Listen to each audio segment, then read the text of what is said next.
Bonjour, monsieur le directeur général. Je voudrais, au nom du directeur général de l'APS, vous remercier d'avoir accepté de nous accorder cette interview dans ce cadre magnifique. Ces infrastructures d'une importance capitale pour le développement du Sénégal, qui, je l'espère, va contribuer à la croissance dans des secteurs vitaux de notre économie. Et nous allons tout de suite vous passer la parole pour que vous placiez un mot avant qu'on en vienne à l'interview proprement dite. Merci, monsieur le directeur général. Merci beaucoup. C'est avec un réel plaisir, également pour mes collaborateurs et moi, de recevoir l'agence de presse sénégalaise ici au marché d'intérêt national et la gare des gros porteurs. Occasion pour féliciter vivement le directeur de l'APS, notre très cher frère, et pour le travail important qu'il est en train de mener depuis que le chef de l'État l'a mis à la tête de cette importante structure. Vous remercier également, vous, messieurs les journalistes, les caméramans et aujourd'hui toute la logistique.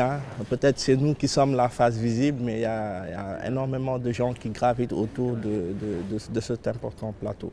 Et vous dire qu'aujourd'hui vous êtes dans un marché très important, on reviendra là-dessus.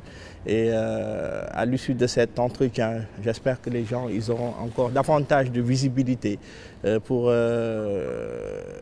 être au courant de cet outil important qui a été mis en place par le chef de l'État. Donc on vous souhaite la bienvenue et comme on dit, Dalen Agam.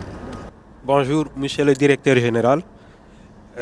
Pouvez-vous nous rappeler, monsieur le directeur général, les missions que l'État du Sénégal a assignées au marché d'intérêt national et de la gare des gros porteurs? Merci beaucoup. Une question très importante, mais vous me permettrez à l'entame de mon propos de dire que c'est une première expérience d'un marché d'intérêt national en Afrique de l'Ouest.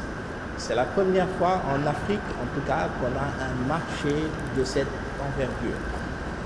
Le marché d'intérêt national, il y a un comment et un pourquoi. Pourquoi le marché d'intérêt national? Parce que c'est un très vieux projet de la Chambre de commerce et d'industrie de Dakar. Donc, il y a certains d'ailleurs qui disent que le projet il date de 1960. Ils cherchaient vaille que vaille à trouver quelqu'un qui pourra financer cette infrastructure. Tous les présidents qui ont eu à se succéder, on leur a parlé de ce projet. Mais bien entendu, c'est avec le challenger, le président de la République, que ce projet a vu le jour.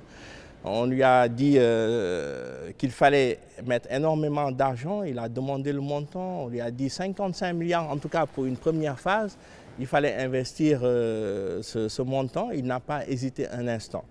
Maintenant, pourquoi le marché d'intérêt national? Parce que vous voyez aujourd'hui nos braves producteurs, ils produisent, ils ont des difficultés pour conserver leur production. Et ça pose problème. Donc il leur fallait vraiment un outil de cette envergure pour qu'ils puissent leur permettre, quelle que soit la capacité de stockage, de pouvoir conserver dans de très bonnes conditions, de pouvoir stocker dans de très bonnes conditions leurs produits.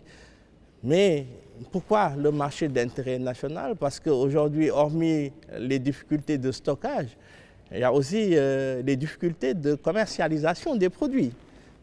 On peut produire certes énormément de tonnes de produits en fruits et légumes, mais en général, la commercialisation pose problème. Qu'est-ce qui se passe? Ils sont dans leur champ, il y a des gens qui viennent leur trouver, qu'ils achètent à vil prix leurs produits pour les revendre à des prix extrêmement chers au niveau de la capitale. Donc le président, il a dit non, il faut qu'on mette en place ce marché d'intérêt national. Comme ça, il y aura un cadre, un seul lieu de vente et d'achat, en gros, pour permettre aux producteurs de pouvoir vendre au meilleur prix aux commerçants et puis également qu'on puisse l'acheminer aujourd'hui au niveau de la capitale. Pourquoi le marché d'intérêt national? Aujourd'hui, je suis en train d'éclater un peu les missions. Pourquoi le marché d'intérêt national? Parce qu'il est important aussi qu'on puisse consommer de la qualité. Aujourd'hui, pour ramener des produits en Europe ou bien en Asie, il faut un certificat phytosanitaire. Parce que les Occidentaux, on ne peut pas faire rentrer de la mangue du Sénégal sans leur montrer patte blanche, leur montrer que c'est un produit qui est apte à la consommation. Bon, c'est magnifique, mais les Occidentaux, ils ont envie de leur manger de la qualité, mais nous aussi, Africains, Sénégalais, on a envie de manger de la qualité. C'est pour ça que dans sa vision, le président de la République, il a mis en place un laboratoire phytosanitaire de dernière génération qui sera d'ailleurs administré par le laboratoire national et d'analyse de contrôle du ministère du Commerce, l'ANAC. Aujourd'hui, pour que l'ensemble des produits qui vont transiter dans ce marché, ils pourront être analysés pour rassurer les populations, rassurer les consommateurs sur la bonne qualité du produit qui sortira du marché d'intérêt national. On travaille d'ailleurs à ce qu'il y ait un label spécial marché d'intérêt national et ça, je pense que ça va venir dans les mois à venir. Mais pourquoi le marché d'intérêt national ? Moi, personnellement, j'ai la conviction qu'il n'est mentionné nulle part que ce qu'il y a de bien, c'est pour les Occidentaux, ce qu'il y a de mal, c'est pour les Africains. Moi, j'ai parcouru le Saint-Coran, je me suis renseigné avec la Bible, il n'est mentionné nulle part. Donc, il est temps, le président, il nous a tellement décomplexés, il nous a montré que ce qu'il y a de meilleur, nous, Sénégalais, on doit pouvoir en bénéficier. On a voulu mettre en place un marché de cette envergure, pour montrer qu'il nous faut désormais un autre type de marché. Vous allez dans nos marchés classiques, ce qui se passe, c'est regrettable, manque d'hygiène, manque de sécurité, etc. Mais tout ce qu'il y a dans nos marchés classiques, c'est le contraire qui se trouve au marché d'intérêt national. Quand vous rentrez ici, qu'est-ce qui vous attire en premier? C'est le cadre de vie. Un marché, il doit y avoir un bon cadre de vie. Et je vois aujourd'hui, tous vos journalistes, ils sont bien sapés et tout. Donc aujourd'hui, ça montre que le marché, c'est un marché moderne. Qu'est-ce qui vous attire également? C'est la sécurité incendie. Vous avez des bouches d'incendie, des détecteurs de fumée un peu partout.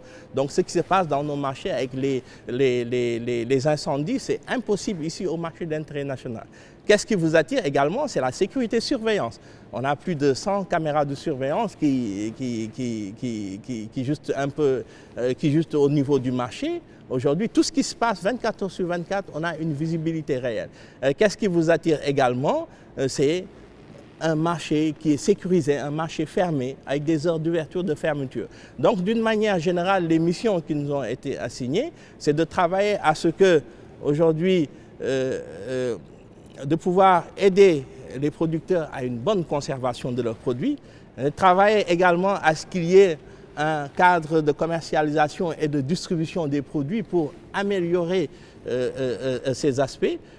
Qu'est-ce qui est aussi notre mission, c'est de travailler à ce que la qualité des produits soit une réalité aujourd'hui pour les consommateurs, et travailler aussi à ce qu'on puisse montrer à la face du monde que le Sénégal est en train de se doter d'infrastructures nouvelles, de marchés nouveaux qui puissent répondre aux normes internationales. Vous avez récemment organisé une foire, je pense que c'est la première. Quel bilan peut-on tirer de l'organisation de cette première foire? Et d'un point de vue général, quel bilan peut-on tirer des 4 années de fonctionnement du marché d'intérêt national? Bon, je ne dirais pas les 4 années de fonctionnement parce qu'aujourd'hui le marché a démarré ses activités depuis septembre. C'est vrai qu'il a été inauguré depuis 2019, mais le marché il a véritablement démarré ses activités en septembre et moi je suis là depuis 1 an et demi par exemple. Et pour venir à la première question sur la Korité du Mine, pourquoi on a pensé à la Korité du Mine? On s'est dit, aujourd'hui, nous, notre leitmotiv, notre guide, c'est un peu les orientations du chef de l'État. Le chef de l'État, tout le monde sait que sa préoccupation majeure, c'est comment faire pour accompagner les consommateurs, accompagner la population, soulager le coût du panier de la ménagère. La Korité approchée, j'ai dit à mes collaborateurs, il faut qu'on fasse quelque chose pour accompagner les consommateurs. C'est vrai que c'était un coup d'essai, on voulait un peu, même si c'est 10 consommateurs, au moins jouer une pierre à l'édifice. Mais au final, ça a été un coup de maître parce que tellement que le succès a été phénoménal. On a eu à se rapprocher de plusieurs petits producteurs pour leur dire que bon, voilà, venez, on va mettre à disposition des magasins, hein, on ne vous fait pas payer grand-chose, hein, mais à condition que vous vendrez à des prix champs, c'est-à-dire au prix où ils vendent aux commerçants. Et on a fait des spots publicitaires, on a dit aux consommateurs, au lieu d'aller sur le marché, on vous donne l'opportunité, parce qu'il est important de préciser que ce marché est destiné aux professionnels. La véritable mission du mine, c'est d'être un marché pour les professionnels, les grossistes, les professionnels, les opérateurs. Mais pendant une semaine, on va exceptionnellement l'ouvrir aux consommateurs pour leur permettre d'acheter directement auprès du producteur. Et la différence qu'il y avait entre l'achat qui se fait au niveau du commerçant va être nettement moins que si ça se fait au niveau du producteur. Et on a eu plus de 2000 visiteurs, 2000 à 2500 visiteurs qui sont venus, qui ont fait leurs achats avec leurs enfants. On a eu plus de 20 producteurs qui ont joué le jeu, ils sont venus, on l'a mis à disposition des magasins. Et au final, on a vendu des milliers et des milliers et des milliers de sacs d'oignons, de pommes de terre, de denrées en fruits et légumes. Et ça a été un tel succès que les gens, ils demandent à ce que ça soit quelque chose de permanent. Je leur ai dit, maintenant, on a voulu faire un coup d'essai, maintenant on va vraiment faire un coup de maître avec la Tabaski du Mine. On l'a essayé, ça a marché, et on a eu des retours positifs auprès des consommateurs, les organisations des consommateurs comme Ascosen. On s'est dit, on va l'organiser avec la Tabaski du Mine, mais là, on va faire ça en grandeur nature. Là, ça sera quelque chose d'extrêmement fort, parce que j'ai la conviction qu'avec ces Korités, ces Tabaski du Mine, on peut permettre aux consommateurs, on peut soulager les consommateurs. Qu'est-ce qui se passe dans les marchés? Les gens, ils spéculent trop les prix. Maintenant, avec la Tabaski du Mine, j'ai discuté avec le PACA, on va travailler avec les coopératives des producteurs, on va signer des conventions pour leur dire que venez vendre des fruits et légumes aux mines, mais les prix vont être stabilisés au niveau du mine. Vous qui viendrez avec votre épouse, vous serez sûr et certain que vous ne pourrez pas acheter à un prix supérieur à tel prix. Et ça, c'est une expérience qu'on est en train on va l'explorer, on va mettre en place un comité d'organisation, on va associer tout le monde, hein, les consommateurs, la direction du commerce intérieur, afin que cette Korité puisse être un levier pour arrêter définitivement la spéculation qui se passe dans les fruits et légumes. Et je pense que si les coopératives des producteurs jouent le jeu, si les consommateurs jouent le jeu, les autorités jouent le jeu, on peut définitivement trouver une alternative sur la baisse des produits en denrées, en tout cas en fruits et légumes, et ça peut être une alternative. Donc la Korité, ça a été un succès. On est en train de travailler sur la Tabaski, et pourquoi pas organiser les looms du mine. Chaque week-end, on permet aux consommateurs de venir chaque samedi, dimanche, s'approvisionner ici au marché à des prix vraiment moins bas. Tout ça sont des réflexions qui sont en cours, mais ce qui est important est que véritablement le mine s'achemine pour jouer un rôle majeur au niveau des consommateurs, des producteurs au niveau national. Monsieur le directeur général, peut-on avoir une idée du nombre d'opérateurs installés sur place? Actuellement, on est à un taux de remplissage de 50%. Mais c'est quelque chose de volontaire, parce que on a énormément parlé du marché, mais comme vous le connaissez, hein, les Sénégalais, ils viennent toujours en retard.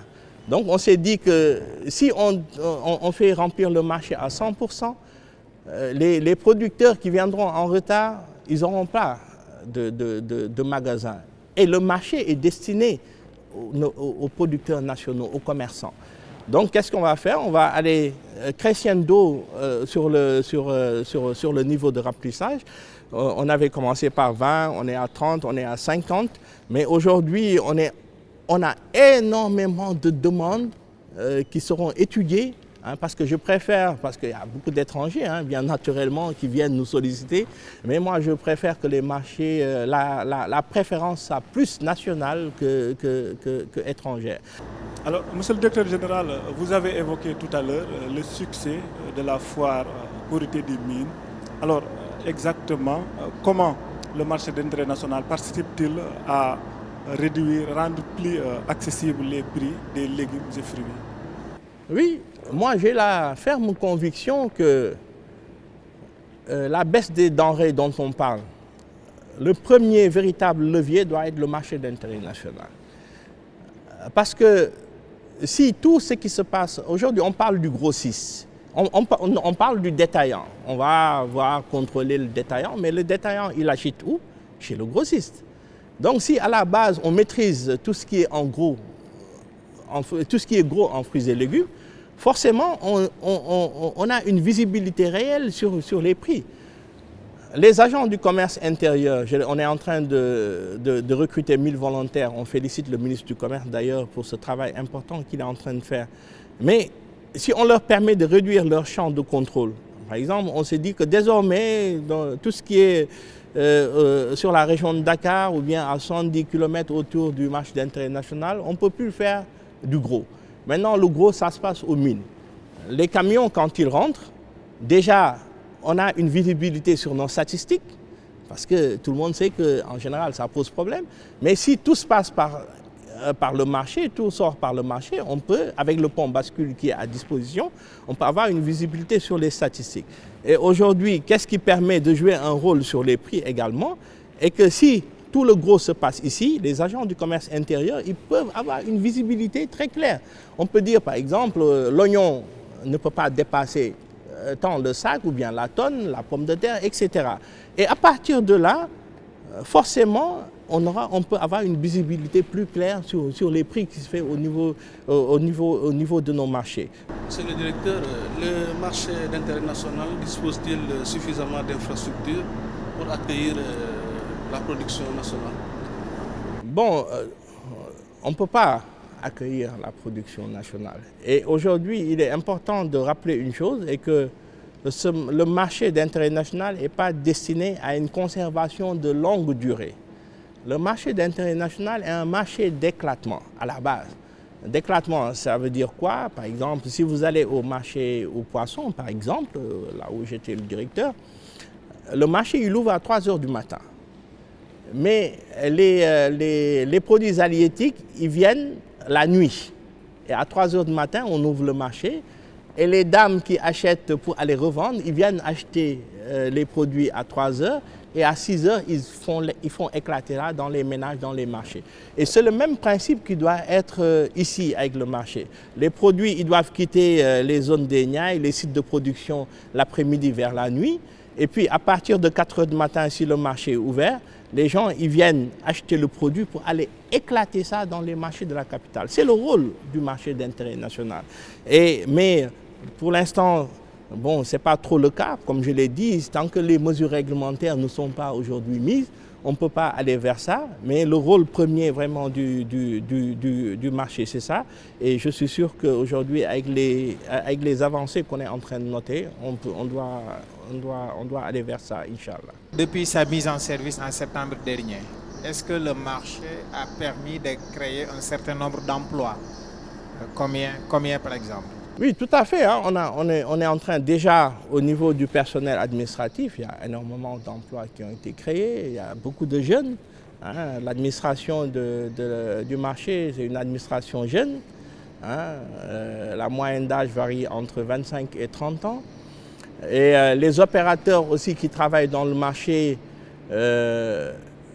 ils ont beaucoup de gens qui gravitent autour de leurs activités, hein, les manutentionnaires, etc.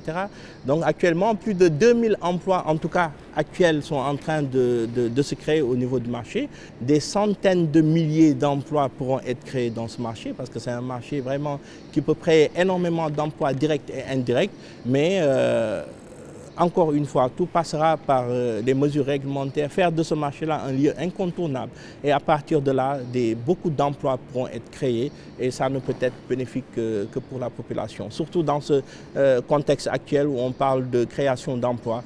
Un lieu qui regorge beaucoup de création d'emplois est le marché d'intérêt national, mais il faut que l'État vraiment le rende indispensable pour pouvoir créer ces emplois. Et je salue la vision du chef de l'État, parce que quand il a créé le marché, il a dit « j'ai envie qu'on mette en place à côté une gare des gros porteurs ».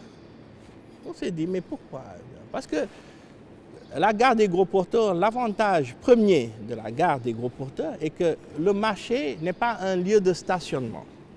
Par exemple, le gros porteur qui vient de Podor, il fait des centaines de kilomètres, le chauffeur il vient, il est fatigué. Quand il vient, il décharge. il doit ressortir du marché. Mais quand il ressort, il doit aller stationner à la gare des gros porteurs.